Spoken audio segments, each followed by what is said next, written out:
வணக்கம் மக்களே. 2019 தமிழ்நாட்டையே உலுக்கிய ஒரு சம்பவம் எது அப்படின்னா, அது பொள்ளாச்சியில் நடைபெற்ற அந்த பெண்களுக்கு எதிரான பாலியல் வன்கொடுமை வழக்கு தான். அப்பாவி பெண்களை காதல் என்கிற போர்வையில் சில இளைஞர்கள் காதலித்து அவங்கள ஏமாற்றி தனிமையான ஒரு இடங்களுக்கு பங்களா மாதிரி அவுட்டரில் இல்லை ஏரியா கூட்டிகிட்டு போய் அவங்கள சித்திரவதை செஞ்சு அவங்கள ஃபோட்டோ எடுத்து வீடியோ எடுத்து செல்ஃபோனில் அவங்கள மிரட்டி மீண்டும் அந்த மாதிரி காரியத்தில் ஈடுபட்டு வச்சு பின்னாடி ஒருத்தரை பிடிக்கல. அது முற்றிலும் வெளியில் அதுக்கப்புறம் அவங்களாம் கிட்டத்தட்ட அதில் ஒரு 9 பேர் அதில் ஈடுபட்டவங்கள கைது செய்யப்பட்டு வழக்குகள் நடந்துக்கிருந்துச்சு.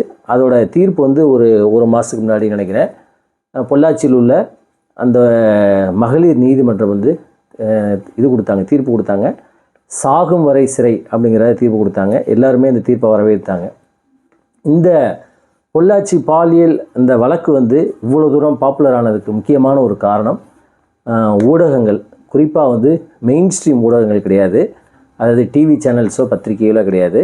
இது எல்லாமே யூடியூப்னால், சோசியல் மீடியானால், சமூக வலைதளனால், ஃபேஸ்புக்கு, ட்விட்டரு, இன்ஸ்டாகிராம் போன்ற சமூக வலைதளங்கள் அவங்க தான் இந்த பாலியல் அந்த வன்கொடுமையை வெளியில் கொண்டு அதாவது ஒட்டுமொத்த மீடியாவை பேசணுன்னா கவர்மெண்ட்டால் எதுவுமே செய்ய முடியாமல் நீதித்துறை, காவல்துறை துரிதமாக செயல்பட்டு அந்த குற்றவாளிகளாக கைது செய்யப்பட்டு கடந்த ஒரு மாதத்துக்கு முன்னாடி தீர்ப்பு வழங்கப்பட்டது. அப்போ இந்த சமூகம் பத்திரிகைகள் 4th ஸ்டேட் அப்படின்னு சொல்லுவாங்க. 4வது தூண் எது அப்படின்னு பார்த்தீங்கன்னா பத்திரிகைகள் தான். அதோட அந்த வடிவங்கள் டைமென்ஷன்ஸ் மாறிக்கி இருக்குது. அப்படிங்கிறதுக்கு இன்றைக்கி யூடியூப்லேருந்து இந்த சமூக வலைதளங்கள் ஒரு பெரிய இதாக சொல்லலாம், ஒரு வெப்பன், ஆயுதம் கூட சொல்லலாம். யார் வேணுமாலும் இன்றைக்கி ஒரு யூடியூப் சேனல் ஆரம்பிக்கலாம். யார் வேணுமாலும் ஒரு ஃபேஸ்புக்கில் ஒரு அக்கௌண்ட் ஓப்பன் பண்ணி, அல்லது ட்விட்டரில் ஒரு அக்கௌண்ட் ஓப்பன் பண்ணி, இன்ஸ்டாகிராமில் அக்கௌண்ட் பண்ணி தன்னுடைய கருத்துக்களை பதிவு செய்யலாம். ஒரு காலத்தில் பிரபலங்கள்லாம் பார்த்திங்கன்னா சினிமா, பத்திரிகை, நடிகர், அரசியல் இவங்க தான் இருந்தாங்க. இன்றைக்கி அப்படி கிடையாது. இவங்களெல்லாம் தாண்டி மில்லியன் ஃபாலோயர்ஸ் இன்ஸ்டாகிராமில் இருக்கிறாங்க, ட்விட்டரில் இருக்கிறாங்க, அதே மாதிரி யூடியூப்பில் இருக்கிறாங்கன்னு வச்சுக்கோங்களேன். ஸோ கருத்து சுதந்திரத்துக்கு ஒரு முக்கியமானது எது அப்படின்னா இந்த யூடியூப் தான். யூடியூப்லேருந்து எல்லாமே சமூக வலைதளங்களில்.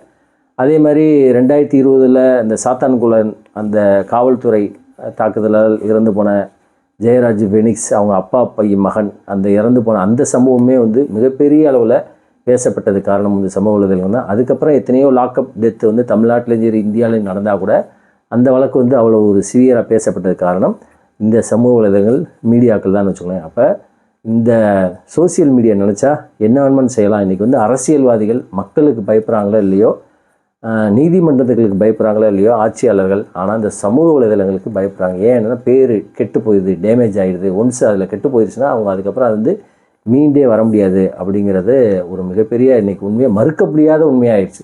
இதெல்லாம் ஒருத்தர் இப்படி தான் இருப்பார் அப்படின்னு ஒரு இமேஜ் க்ரியேட் பண்ணி வச்சுருந்தாங்க. இன்றைக்கி அப்படிலாம் கிடையாது. இவருக்கு எது தெரியும், எது தெரியாது, இவர் எதில் ஸ்ட்ராங்கு, எதில் வீக்கு அப்படிங்கிறத எல்லா அரசியல்வாதிகளையும் புட்டு வைக்க முடியும். இது 30-40 வருஷத்துக்கு முன்னாடிலாம் பார்த்திங்கன்னா பத்திரிகையில் அந்த செய்தி கொடுத்தா தான் அதை பற்றி மக்களுக்கு தெரியும். ஆனால் இன்றைக்கி அப்படி கிடையாது. இது எல்லாமே உங்களுக்கு தெரிஞ்சிருக்கும். இருந்தாலும் இந்த பொள்ளாச்சி பாலியல் இந்த வழக்கு தொடர்பாக நிறைய யூடியூப் சேனல்ஸ் அந்த தீர்ப்பு வந்ததுக்கப்புறம் நிறையா பேசுனாங்க. அதில் குறிப்பாக சில 9 யூடியூப் சேனல்ஸ் நிறைய அதை பற்றி பேசுனாங்க அப்படின்னு சொல்லி இந்த வழக்கில் ஒரு முக்கியமான இந்த இது சம்மந்தமாக பேசப்பட்ட அந்த குற்றச்சாட்டுக்கு உட்பட்டப்பட்ட யாருன்னா பொள்ளாச்சி ஜெயராமன். இவர் பார்த்திங்கன்னா அதிமுகவோட இப்போயும் ஒரு எம்எல்ஏவாக இருக்கிறாரு. அதே தொகுதியில் எம்எல்ஏ ஜெயிச்சு இருக்கிறாருன்னு வச்சுக்கோங்களேன். இவருடைய மகன் பிரவீன் ஜெயராமன் தான் இதில் ஒரு முக்கியமான குற்றவாளி, இவர் தான் முக்கியமான ஒரு பர்சன் அப்படின்னு சொல்லியும், அதாவது நிறையா குற்றச்சாட்டுகள் சமூக வலைதளங்களில் வைரலாக பரவப்பட்டுச்சு, பேசப்பட்டுச்சுன்னு வச்சுக்கோங்களேன். இந்த இது தொடர்பாக பொள்ளாச்சி ஜெயராமன் ஏற்கனவே உயர்நீதிமன்றத்தில் ஒரு வழக்கு தாக்கல் செஞ்சு இந்த மாதிரி இந்த வழக்கில் எனது பேரையோ என் பையனுடைய பேரை யூஸ் பண்ணக்கூடாது, எந்த ஒரு தனிநபரும் சரி அரசியல்வாதிகளையும் அப்படின்னு சொல்லி பார்த்திங்கன்னா ஒரு ஆர்டர் வாங்கி வச்சுருக்காரு. இந்நிலையில் இந்த 9 யூடியூப் சேனல்ஸ் 8 யூடியூப் சேனல்ஸ் மீது அவர் நேத்திக்கு சென்னை உயர்நீதிமன்றத்தில் வழக்கு தொடர்ந்திருக்காரு. டெஃபமேஷன், அதாவது அவதூறு வழக்கு, தன்னுடைய பேர் டேமேஜ் ஆகுது அப்படின்னு சொல்லி ஒரு வழக்கு தொடுத்திருக்காரு.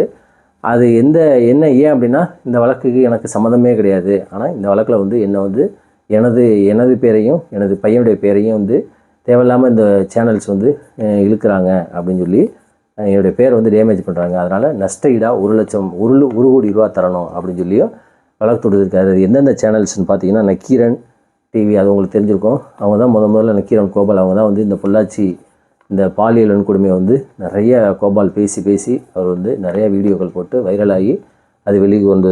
அதுக்கப்புறம் அரண்சை அப்படிங்கிற ஒரு சேனல், அதுக்கப்புறம் ஜீவா டுடே, அது ஜீவ சகாப்தன் அவர் நடத்துகிறார் பார்த்தீங்களா. அவர் உங்களுக்கு தெரியும், அவர் நிறையா டெய்லி ஒரு சோசியல் இஷ்யூ சமூக பிரச்சனை பற்றி நிறைய பேசுவார், மாணவர்களுக்கு வந்து நிறைய அட்வைஸ் பண்ணுவார் அவர். அதேமாதிரி ஜாம்பவன் டிவி அப்படின்னு ஒரு யூடியூப் சேனலு, அதுக்கப்புறம் கலாட்டா வாய்ஸ், அது உங்களுக்கு தெரியும். கலாட்டா வந்து எல்லாமே நடத்துவாங்க, அதாவது யூடியூப் சேனல்ஸ் என்டர்டெயின்மெண்ட்லேருந்து கல்வியிலேருந்து எல்லாமே ஃபன்னு வீடியோ, அது மேலேயும் வந்து வழக்கு தொடுக்கப்பட்டிருக்கு. அதுக்கப்புறம் தி டிபேட்டு, அதுக்கப்புறம் வந்து டிஎன் நவ் தமிழ்நாடு நவ் அப்படிங்கிற ஒரு சேனல், அதுக்கப்புறம் ஐபிசி தமிழ். ஸோ அந்த 8 சேனல்ஸ் மீது வந்து இவர் பொள்ளாச்சி ஜெயராமன் வந்து உயர்நீதிமன்றத்தில் வழக்கு தொடுக்குதா இன்றைக்கி பத்திரிகையில் செய்தி வந்திருக்கு. அதாவது இது நான் என்ன சொல்ல விரும்புகிறேன் அப்படின்னா, ஒரு காலத்தில் எதிர்க்கட்சி தலைவர்கள், ஆளுங்கட்சியோ அல்லது எதிர்க்கட்சி ஆளுங்கட்சி அரசியல்வாதிகள் டெஃபமேஷன் போடுவாங்க, அவதூறு வழக்கு போடுவாங்க, என்னை திட்டாரு, என்னை வந்து தனிநபர் தாக்குதல் நடத்திட்டார் அப்படின்னு அது போட்டுக்கிருந்தாங்க. அதுக்கப்புறம் ஆட்சியாளர்கள் வந்து பத்திரிகைகள் மீது டெஃபமேஷன் போட்டிருக்காங்க. ஹிந்து நாளிதெல்லாம் வந்து ஒரு சபாநாயகர் இருக்கையில் சபாநாயகர் வந்து யார் இருக்கையில் இவர் நினைக்கிறேன் பிஹெச் பாண்டியன்லாம் இருக்கையில் பார்த்தீங்கன்னா ஹிந்து பத்திரிகை மீது, ஆனந்த விடன் பத்திரிகை மீது பல இந்த மாதிரி கைது செய்கிறதுக்கு உத்தரவு பிரிக்கப்பட்டு அவங்களுடைய அலுவலர்களாக போய் கைது செய்யப்பட்டிருக்காங்க. அப்படி மாதிரி இந்த மாதிரி பத்திரிகைகள் மீது ஒரு காலத்தில் வந்து டெஃபமேஷன் அவதூறு போட்டிருக்குது. நக்கீரன் பத்திரிகையை சந்திக்காத அவதூறே கிடையாது. கிட்டத்தட்ட அவரே கோபாலே சொல்லுவார், கிட்டத்தட்ட என்கிட்ட ஒரு 200 வழக்கு இருக்கு என் மேலே அப்படின்னு சொல்லி சொல்லுவார். எல்லா ஆட்சியிலுமே அவர் மீது வழக்குகள் தொடுக்கப்படும். இந்த மாதிரி அரசியல்வாதிகள் அவங்க வழக்கு தொடர்க்க போய், பத்திரிகைகள் வழக்கு தொடர்க்க போய், இப்போ இன்றைக்கி வந்து யூடியூப் சேனல்ஸ் மீது இந்த மாதிரி டெஃபமேஷன் அப்படிங்கிறது சமூகம் வந்து டிரான்சிஷனை நோக்கி போய்க்கிருக்கு. பத்திரிகை அப்படிங்கிறது அடுத்த சேனல்ஸாக இருக்குது. இன்றைக்கி வந்து பத்திரிகையோட விற்பனைகள் வந்து குறைஞ்சி போகிறதுக்கு ஒரு காரணம் வந்து என்ன சொல்கிறாங்க அப்படின்னா, இன்றைக்கி வந்து இந்த சமூக வலைதளத்தோட வளர்ச்சி தான் அப்படின்னு சொல்கிறாங்க. எது எப்படியோ இந்த வழக்கு எப்படி இருக்குங்கிறத போக பார்ப்போம். இதை பற்றி, இந்த வழக்கு தொடுக்கிறது பற்றி உங்களுடைய கருத்துக்கள் இருந்தால் கண்டிப்பாக கமெண்ட் பாக்ஸில் கமெண்ட் பண்ணுங்கள். மீண்டும் நாம் அடுத்த வீடியோவில் சந்திப்போம். நன்றி, வணக்கம்.